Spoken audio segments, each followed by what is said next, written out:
What's going on, everybody? Katie here, and welcome back to the 6th official episode of the King Darius Experience. Today, we are going to be talking about native experiences and native content. So let's hop right into this discussion. So what's really interesting in the content creation process is a lot of people, just in general, try to take advantage of something that we call leveraging, right? What is the point of creating content and getting attention around that content if you cannot leverage that attention for leads, for sales, for awareness, to push initiatives, all of that kind of stuff, right? But the challenge of always ideating and creating with the mindset of leverage is that your content begins to exemplify almost a self-centric type of tone to it innately, right? Almost like a subconscious, self-serving tone, which is usually pretty uncontextual to the individual platform that you're trying to promote on, like Instagram, TikTok, Snapchat, YouTube, Facebook, Twitter, etc. And this is going to be mutually exclusive for every single platform. No singular platform is going to be the same in its experience, in its content, and the behavior and the engagement.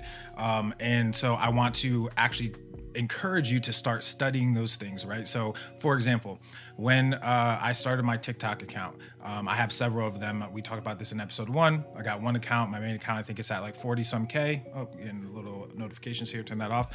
Second account at like 15K for like art and more creative stuff, which I may, fashion and form into the Sacred Global account. I'm not quite sure yet. But what I did when I started, content on TikTok and distributing it to TikTok was I studied all of those things. I studied the behavior. I studied the type of content, the style.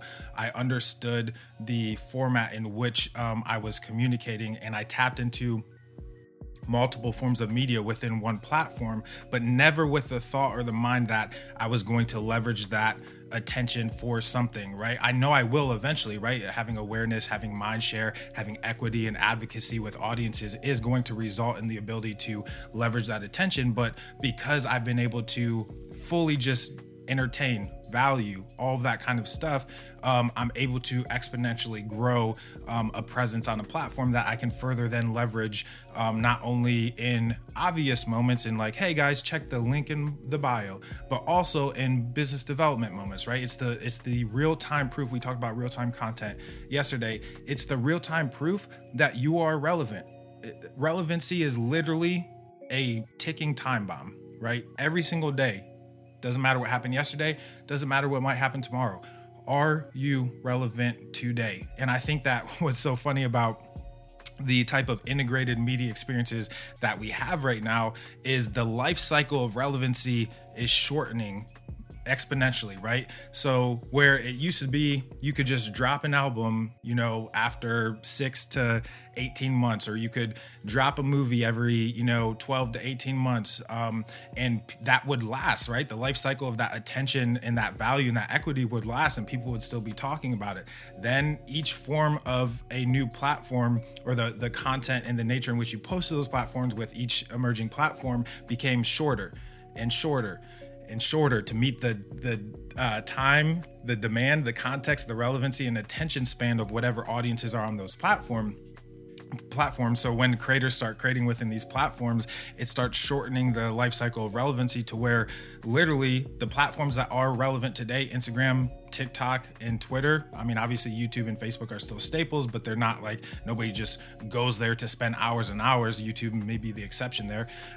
But TikTok is a perfect example of attention spans are maybe 15 seconds if you're lucky. I think the statistic last time I looked at any benchmark report, 3-4 years ago, was like 8-second attention span. So it makes sense why these platforms tailor the native experiences to the attention spans of the users on those platforms. So by creating integrated media experiences and understanding how to provide native value on your platforms, you're able to then leverage that attention when you need that attention, right?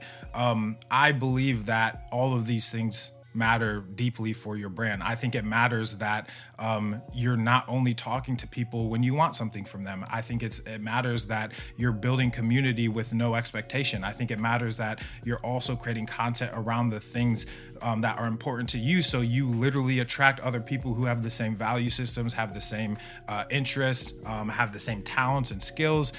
They're giving their time and attention to the same, places in regards to where they draw their inspiration from, where the progressive motion of their life and their business and ideas derive from. Like, it is really a conduit when you're creating native experiences with integrated media to attract more people just like you, to literally get your tribe of people around you, get your, fleets of people, get your army of people around you, and move as a unified front. You hear me talk about unified front all the time. In order to have a unified front, you need to tap into the collective mind share of audiences that are relevant to the things that you like and that you love. And in order to do that, you have to provide native value on these platforms. I'm kind of at the place where I'm getting tired of seeing people not use social media right, especially people who have great ideas or are naturally talented. And I'm just like, you guys have beautiful opportunity. And the only time you post is when you want to sell more product or sell more services, or, when you want to show off a little bit. Like, this is 2020. Like, everybody gets that. It's a highlight reel. Everybody gets that. It's not the full picture of what you're doing. So that means as a content creator, you have to put even more effort to have that authenticity and that transparent tone within your content. So that way it's not a self-serving tone that you're, creating with your brand, because these things do matter over time. You will become obsolete or never gain any attention. I mean, how many times have people started ideas? You may be one of them. I know I've had ideas that have flopped, and other ones that have taken off, but how many ideas have we created that just didn't take off? And a lot of times it's not because the idea wasn't good. It's not because there wasn't a white space or an opportunity for it. It's literally because we didn't go through the process of positioning those ideas correctly. And in order to position a thing, in order to gain mind share and these things that matter to gain traction with your brand, you have to go into an ecosystem and behave like the people in that ecosystem. If you walked into Walmart versus walking into IKEA versus walking into a restaurant versus walking into a church versus walking to a college, a hospital, whatever, it's even apparent there. People are wearing a certain thing. People are talking a certain way. People are there for certain reasons. People are having experiences differently in all of those different places. And digital spaces are exactly the same. It doesn't matter what space that you're in. Behavior is always the same. Wherever your mind is at, and we talked about this in a previous podcast as well, but your mind needs to be where your feet are, right? And that's essentially translates into digital of your behavior needs to be where you are online, right? So if you're on Instagram and you're trying to leverage to a website, you're doing it wrong, right? There's a time and place for that. 100%, 1000% a time and place to leverage content or leverage attention off of a platform to deeper content and that kind of stuff. If you're on TikTok and you're just trying to sell e-commerce products, what are you doing? If you're just setting up Amazon FBA just so you can make some cash and profit, what are you doing? That's not developing business. Of course, do the things you need to do to get the cash, the money, the whatever it is to free up your time, because freedom is a creator's currency.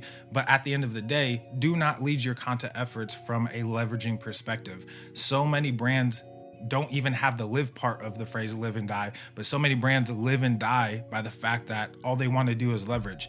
You don't behaviorally want to engage with people, so therefore your brand will not grow in the way you want it to.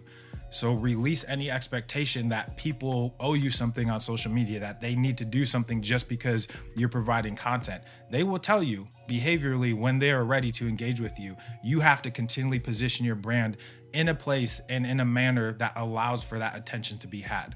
So that's today's episode. Hope it was value for you guys. I'm not sure if it's playing behind this episode or if I'm going to play it here at the end, but Sacred Space did just drop the Gammalicious pack, which are gamma brainwaves essentially. So you're playing one tone in one ear, one tone in the other ear. It's called a binaural beat. And the difference between the hertz in those two tones creates a brainwave, which has different health benefits in regards to reducing stress, anxiety, inspiring, focus, sleep, rest, all of those different kind of things. So that is available. Actually, if you search anywhere that music is available, Amazon, Apple, Spotify, you can search My Sacred Space, and this will help you focus while you're working. This will help you ideate while you're creating. It's something that I practice in my routine every single day. So hopefully that was helpful for you guys, and I will see you in tomorrow's episode for episode 7 of the King Darius Experience. Peace.